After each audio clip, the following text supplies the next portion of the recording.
Republik Indonesia tiba di tempat acara.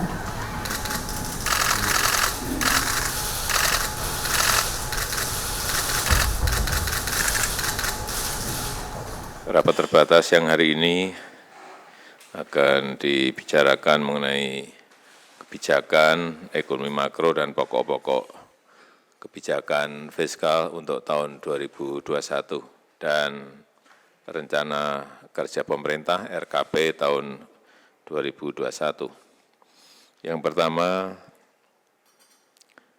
saya minta sekali lagi untuk dikalkulasi secara detail mengenai risiko pelemahan ekonomi global, termasuk akibat dari merebaknya virus corona yang terjadi di awal tahun ini dan kemungkinan dampak ekonomi lanjutan di tahun 2021. Kemudian langkah-langkah mitigasi yang kita kerjakan tahun 2020 ini harus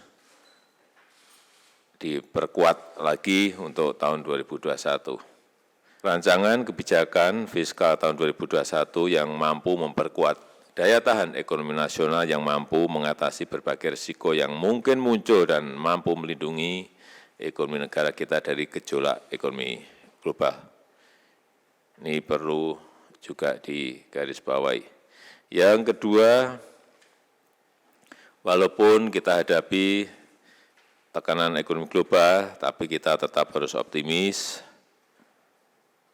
Pertumbuhan ekonomi kita di tahun lalu, 2019, tercatat 5,02%. Pertumbuhan ini cukup baik di tengah ketidakpastian situasi global dan kemungkinan resesi yang sudah terjadi di beberapa negara.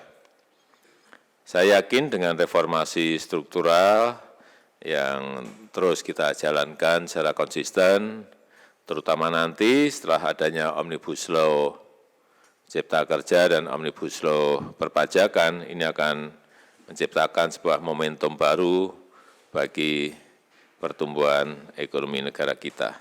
Kemudian yang ketiga, ekonomi harus tumbuh secara berkualitas, sehingga kebijakan fiskal tahun 2021 harus bisa memberikan stimulus, memberikan rangsangan, peningkatan daya saing ekonomi nasional, penciptaan nilai tambah, dan serta mendorong pemerataan pembangunan.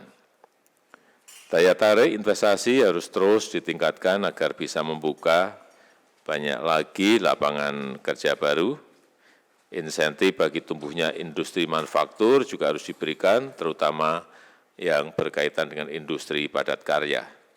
Kemudian juga hilirisasi industri harus terus didorong, termasuk di kawasan Indonesia bagian timur, ini terutama.